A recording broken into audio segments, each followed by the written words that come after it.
Alright, so we're going to talk about solving quadratics via factoring. So a couple of things we need to know are the properties of the multiplication by zero property, which is a times zero will be zero. The next thing you know is a quadratic of ax squared plus bx plus c will always form into the multiply and turn into a basically a linear times a linear is the key idea here. So don't get lost in this notation quite yet. I know you've never seen this. I'm just doing it for explanation. So I have a linear times a linear here, so mx plus b, right? I'm just using a1, c1, a2, c2 because I want you to understand that the coefficients of the linear terms must multiply to make the coefficient of the quadratic term. So a1 times a2 must still be equal to whatever a is in the quadratic, and that c1 times that c2 must be equivalent to whatever that c is. And then what you then need to be looking at is that these things that diagonal of each other, so A1 and C2 and C1 and C2, when A2, sorry, when these things multiply together, their sums must be then equivalent to whatever this middle term is. So what I mean by that is that when you multiply this A1 times this C2, so A1 times this C2, all right, you're going to get a value. And then when you take the C1 times the A2, okay, you're going to get another value. Well, their sum is what creates the middle term. So let's go ahead and get stuck with that. Get started on that. So first thing we talk about is, all right, we have this quadratic, and it says x squared plus 12x plus 20. Well, a couple things to note is that a is 1, so I'm going to go ahead and put that in there. So I'm going to highlight that in red, and that's an important concept that it's 1 because that now makes all of a sudden a little bit of the rest of my work a little bit easier because remember the coefficients of the x's, okay, must multiply together to make 1. So that value has to be 1, and that value has to be 1. Now, I know it, and I get that there are other numbers on the planet Earth, okay, that can be used, like a half and 2, but when you do this by factoring, you don't want to use rational numbers, all right? You want to use your integers. And so that's what we're going to bank off of, okay? So now, what's really nice here is that A1 times C2, okay, so if I go back to this thing, when I do this diagonal thing here, that these two, when multiplied together, okay, and then added to when these two multiply together, that's what's going to make this bx. So what's nice about that is that the a1 and the a2 are both 1, so essentially what I'm looking at is c1 plus c2 will now be this thing that creates bx. So that's the nice thing about having a being 1.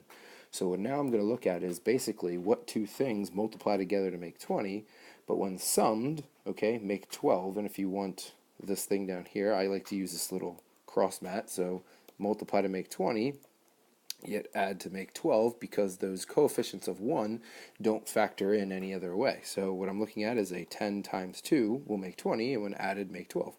So those are the values that I can place in. Now, because the coefficients are 1, the order that I place them doesn't matter.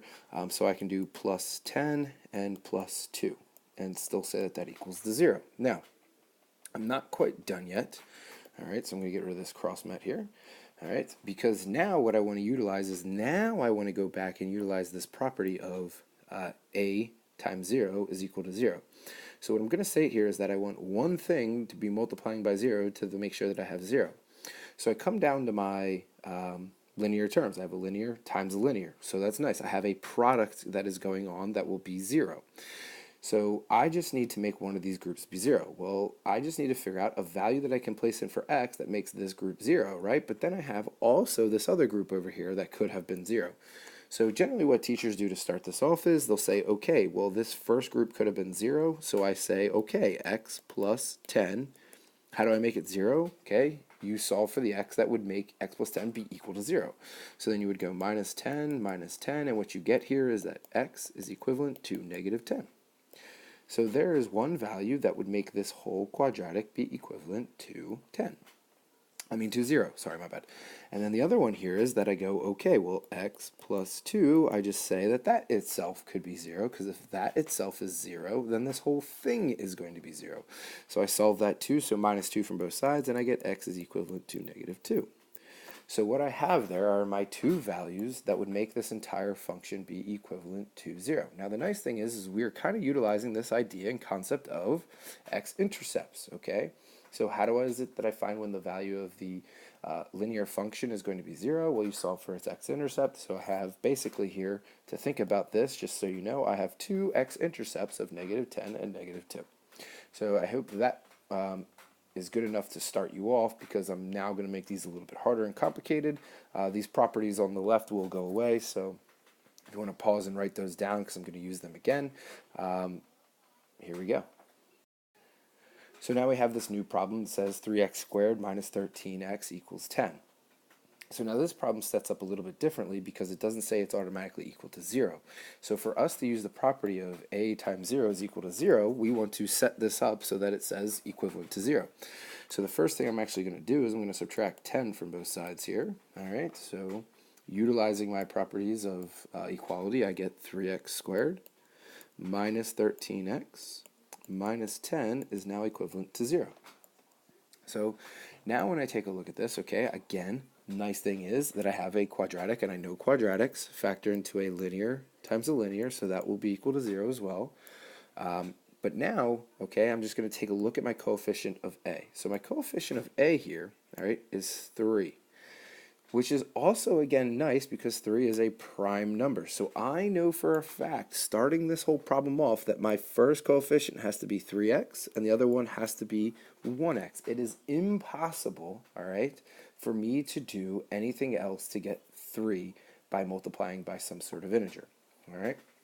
Now, here comes the tricky part, yes? So I still have to put two numbers in these slots, okay, that multiply to make -10. So they have to multiply to make -10, but we now need to remember, okay, the coefficients here of this one here has to multiply this one, and the coefficient here will have to multiply this spot. So what I've got going on here is that these two blue things, okay, need to multiply together, and I know one of them is 1. Wrong thing there. I know one of them is 1. Okay, I just don't know what the other one is, but I know when I get that answer, I'm going to have to add that, okay? I'm going to have to add that to whatever the two red things were. Now, I know one of the red things is 3, okay? So I know that that's going to equal some number that I'm going to sum them together.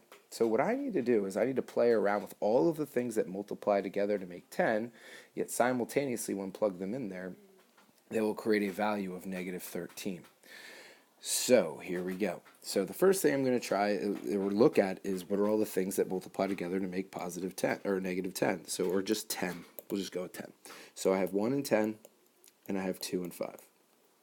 So when I take a look at this, all right, I want to try to make a 13. So the first thing I might try is I might try to go 1, and I might try to go 10, and I might try to go 1, because look at that, that's kind of nice, right? But we need to keep in mind I need to make a -10, okay? So to make a -10, one of these things is going to have to be positive, one's going to have to be negative. But let's just start off with, I have 10 and I have 3. Can I make, okay, now remember when you sum them, your question really is can you make a -13? Well, for me to make a -13 out of a 10 and a 13, both of these would have to be negative. So to use just some number sense here, that's not going to work, okay, because remember we need to make -10, and only one of these things can be negative. So only one of these are allowed to be negative, not both of them, because to multiply to make a -10, all right, one has to be positive, one will have to be negative. So right now, these are the only two ways, okay, that I would be able to do that. So I'm going to go ahead and get rid of them. So that 10 is actually no good with the 1. All right, and by switching the order of those, anyhow, just so you know, that's not going to help me either. So what I'm going to do now is I'm going to try to figure out, okay, well, how else could I do this? All right, so thinking about this, if I do 3 times 2 just very quickly mentally in my head, right, 3, I'm going to have to pick a pair from here. 3 times 2 is 6, 1 times 5 is 5, 6 and 5 aren't going to make 13. Switch them around, 3 times 5, okay, is 15, and 1 times 2 is 2. All right, so I get 2, and I get 15. Can I make -13 out of them? And the answer is absolutely. So the way I can do that again is just making the 15 negative. So which means that the 5 had to have been negative. And now notice I only have one of these things as negative, okay? So which means that this will still make a -10. When summed, they make a -13. So it's just a quick guess and check. And if you're doing this on your own and you're not having someone explain it, it really doesn't take this long. You're just doing guess and check. And if you have quick number sense, this is the way, it's a quick little thing you do. Now, you just need to remember, we need to fill them in the right spot. So notice that I have the underlined red, so -5 goes here, and the +2 will go here. So what I've now got, okay, I'm just going to erase this here. Okay, so what I've got now is I've got my two linears, and what I need to do is I need to figure out what is the value of x that could make the first group 0, what is the value of x that could make the second group 0. So here we go. I now have 3x plus 2, I say that equals 0, and I go x minus 5 is going to be equivalent to 0. And then from here, what I'll do is I'll solve each of these for 0. So I subtract 2 from both sides, I get 3x equals -2. Divide 3 from both sides, I get x equals -2/3. So my first answer is x equals -2/3. The next one, you add 5 to both sides, you get x is equivalent to 5. So there's answer number 2.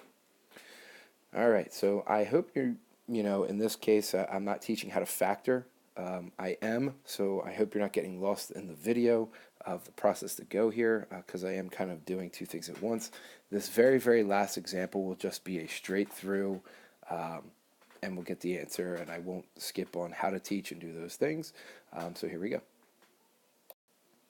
So I have 6x squared plus x minus 8. So again, I know that this factors into a linear times a linear, okay, but we have an issue to start off with. I don't necessarily know if this is the quadratic that I want to use, because I don't know if I want to use the -8 right here, right? Because I want this thing to be equal to 0. So what I now need to do, all right, is the first thing I need to do is, instead of just going strict to there, all right, I need to set this equivalent to 0. And the way I do that is subtract 7 from both sides. Subtract 7. And what that will now leave me with is my new quadratic of 6x squared plus x minus 15 is equivalent to 0. So now this one is the toughest one of them all, because if I take a look at 6, all right, I have 1 and 6, and I've got 2 and 3 that I can play with. That will multiply to make, okay, 6. And then I look at 15, and I go over here and I get 15. All right, 15 has 1 and 15, 3 and 5. So I have a little bit more of a guess and check that I need to play around with. But I'm trying to make positive 1. So I'm trying to multiply two things together, all right, that are going to make each other kind of close to, or to be 1 unit apart. So when I look at this with my number sense very quickly, okay, my eyes focus very quickly on 2 and 3, and then also again on 3 and 5. Because I'm looking at right now 3 and 3 make 9, 2 and 5 make 10, and then I'm going, all right, so I'm going to say 2x, 3x, and then I'm going to say that this is going to be, again, I want it to be -15, but I want the middle term to be positive. So the larger of the two. So that means 10 has to be the positive, because I'm going to use a 10 and a 9. So that will make my answer still, when I add them, be positive, all right? But it will make the multiplication be negative. So how did I make 10? I did 2 times 5. So again, I want it to be positive 5. All right, and then I want the 9 to be negative. All right, sorry, I don't want that to be a 9, actually. I want that to be a 3, right? So a 3. So there I have my two linear terms, and that is going to be equivalent to 0. Okay, so from here, again, it's just going back and now solving this. So again, I'm doing this just a very quick mental way of doing factoring. If you don't like this method, I will be putting up another video on it, doing the same exact thing with the AC method. I just think it's a lot more, if you notice that this took a lot quicker once you get down the idea of number sense. So I now have 2x minus 3 equals 0. And also, I can give you another quick little thing here. I know that the answer to this is going to be 3/2, okay? So I don't technically have to solve this. Essentially, what I'm doing is I'm taking the opposite of this value and dividing it by the coefficient of x. So -3 is +3 divided by 2. So to show that in action over here, I would say that x is equivalent to -5, because +5, take the opposite, it's -5 divided by 3. So I have my answers are x equals 3/2 and x equals -5/3. If you don't like what I just did, okay, then you just resort to the solving piece, okay? And the solving piece would just simply be add 3 to both sides. Okay, and you'll get 2x is equivalent to 3. Then you'll divide by 2, you'll get that x is 3/2, right? So there we go. I go back to the next one, x plus 5, so 3x plus 5 equals 0. Again, I'm only doing this if you don't like what I just said. So minus 5 from both sides, I get 3x equals negative 5. Divide by 3 on both sides, I get x equals negative 5/3. And then I'm done. So I have both of my answers. So I hope this helps with whatever you're doing. Again, I'm doing this step via guess and check method. You just need to keep in mind, have some number sense, and look at your things very quickly and think about how can you make the middle term, how many units apart did you want them to be. So I hope that helps, and again, like I said, I'll be putting up another video, so if you like what you saw, please subscribe.